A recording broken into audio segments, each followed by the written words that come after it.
Hello प्रिय विद्यार्थियों, कैसे हैं आप? अच्छे से पढ़ रहे होंगे। हिंदी यूनिवर्सिटी चैनल पर आपका पुनः स्वागत है। मात्र 20 दिन के अंदर 400 से ज़्यादा सब्सक्राइबर आपने दिए। आपका प्यार हमेशा बना रहा। समास का ये अंतिम वीडियो है। आपने इससे पहले के सभी वीडियो पढ़े, उसका रिव्यूज मुझे आज दिन तक नहीं दिया। जितने स्टूडेंट्स इसको देख रहे हैं, सबसे निवेदन है कि इसको सब्सक्राइब करें और आगे शेयर करें। मेरी मेहनत आपके मोटिवेशन पर निर्भर करती है, क्योंकि वियोगी होगा पहला कवि, आह से उपजा होगा गान, आंसुओं से बहकर चुपचाप निकली होगी कविता अनजान। ये जो कोचिंग जो शुरू किया है, ये किसी उद्देश्य को लेकर के शुरू किया है और आप सब सपोर्ट करेंगे, उस उद्देश्य में सफल होऊंगा, ऐसी आपसे कामना है। आज ये अंतिम अपना समास का वीडियो है और अपना है बहुव्रीहि समास।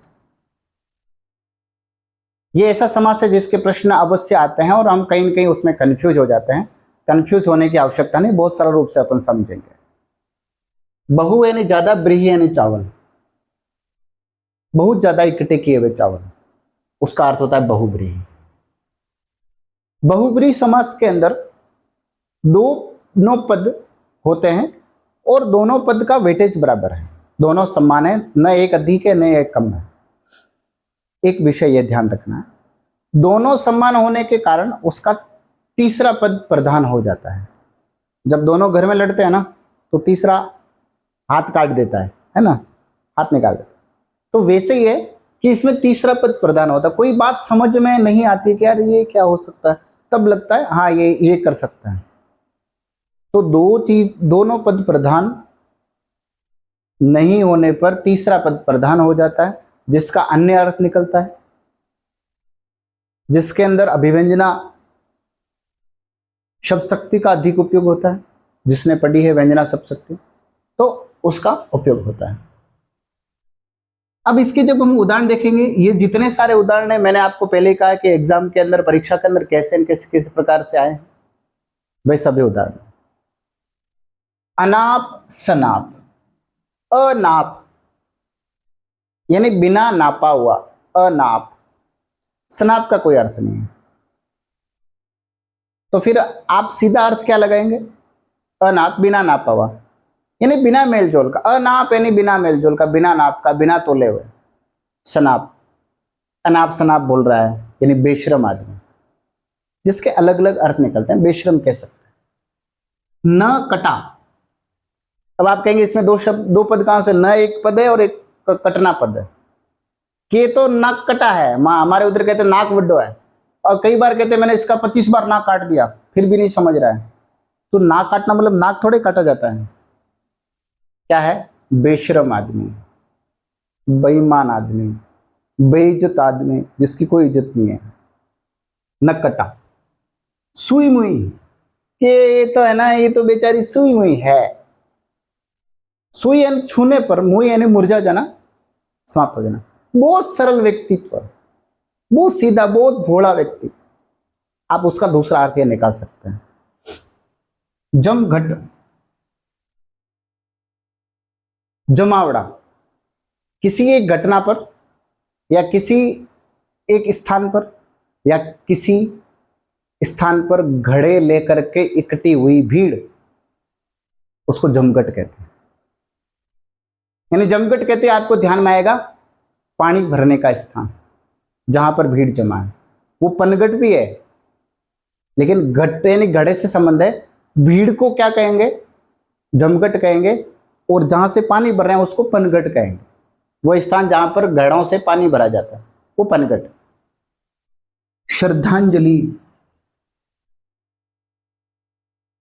हाथों से स्तुति करना, किसी के मरने पर अपने हाथों से अंजलि चढ़ाना श्रद्धांजलि कहा जाता है। नहीं, दूसरा अर्थ निकलता है किसी विशेष के संबंध में। सात पांच करना, आगे पीछे करना, कि तू ज्यादा सात पांच कर रहा है, पंच बन रहा है।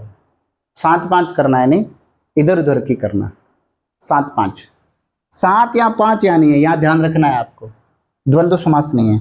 देवराज, जितने भी ईश्वर के नाम हैं, भगवान के नाम हैं, वे सभी नाम बहुब्रीहि समास में आएंगे, लेकिन वाक्य में प्रयोग करना, जैसे चतुर्भुज है, 4 भुजाओं का समूह है, द्विगु समास है। चतुर्भुज का अर्थ हो गया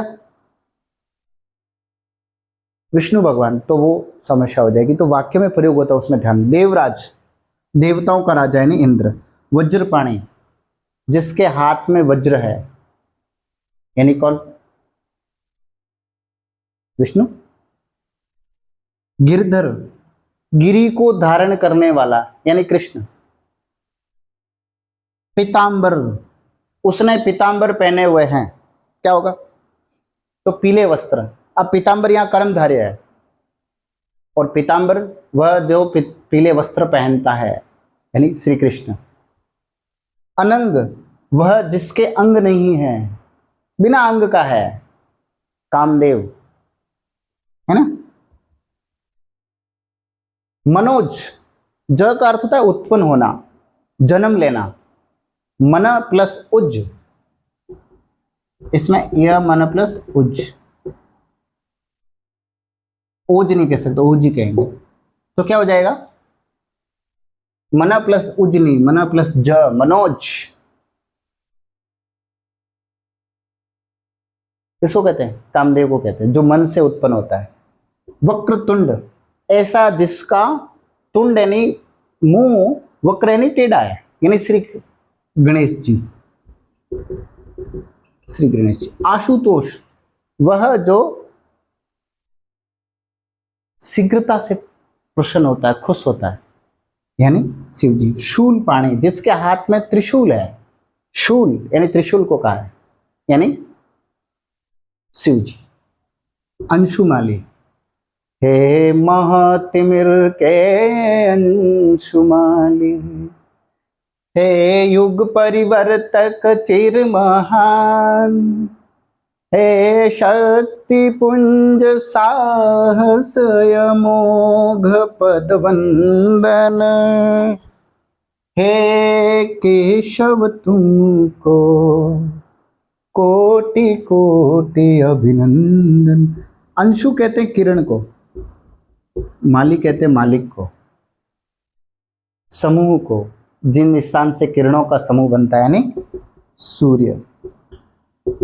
अनाथ, जिसका कोई नाथ नहीं हो, यानी बेसहारा, अनाथ का अर्थ, ये ध्यान रखना बहुत महत्वपूर्ण है। वज्रांग, जिसके अंग वज्र के समान है, यानी बजरंग, ये है शब्द है, वज्रांग को बजरंग कहा है हनुमान जी। भूपति, किसको कहते हैं? सामान्य भूपति यानी राजा, वह जो भूमि का पति यानी राजा। लोकसभा, सामान्य लोगों की सभा, लोकसभा यानी निम्न, हमारे विधानमंडलों की निम्न सभा। चौमासा, चौमासा कहते हैं आपके दिमाग में आषाढ़ श्रावण भाद्रपद कार्तिक आता है, कार्तिक क्या आश्विन आता है, 4 महीने आते हैं, दिमाग में ही आता है। वैसे ये 4 महीनों का समूह है, बट दिमाग में क्या आता है? चारों। तो ये चौमासा शब्द है, ये बहुब्रीहि में है। त्रयंबक, अंब कहते हैं आंख को, जिसके 3 आंखें हैं। वास्तव में 3 आंखें नहीं, लेकिन उनको सोचने की शक्ति 2 आंखों वाले से ज्यादा है। तो संस्कृत साहित्य में ऐसा उनका उपयोग किया जाता है कि भाई हाँ, इस ऐसे 4 भुजाएं, व्यक्ति 2 भुजाओं से काम करता है, उससे 2 गुना ज्यादा वो काम करता है, तो उसको 4 भुजा कहा गया। ऐसे 3 आंखों वाले शिव जी। तीसमार खा, तू क्या तीसमार खा है, यानी शूरवीर, तीसमार खा। द्विवेदी, 2 वेदों को जानने वाला, यानी द्विवेदी। पंचतंत्र, पंचतंत्र, 5 तंत्रों का समूह, पंचतंत्र। किसकी कहानी? विष्णु शर्मा की कहानियों को पंचतंत्र। सप्त सिंधु, 7 सिंधुओं यानी सागर का समूह। सप्तपदी, सप्तपदी किसको कहते हैं? फेरे लेते हैं उसको सप्तपदी कहते हैं। लोह पुरुष यानी सरदार वल्लभ भाई पटेल। सहस्त्र कर, कर कहते हैं किरणों को, वह जिसके हजारों किरणें हैं, यानी सूर्य। आपके समास के ये बहुब्रीहि में से, इसमें से बाहर नहीं जाएगा, ऐसा ही और ऐसी सीईटी वाले स्टूडेंट्स के लिए ये आपको क्लास कैसी लगी? आप कोई उसका जवाब देते कम है, लेकिन आप जितना सपोर्ट कर रहे हैं, मैं दिल से आप सबको धन्यवाद देता हूँ। इस वीडियो को आप ज़रूर आगे भेजिएगा। कैसा लगा वीडियो ये ज़रूर बताइएगा। अब अगला टॉपिक अपन पढ़ेंगे अगले वीडियो के अंदर। Thank you.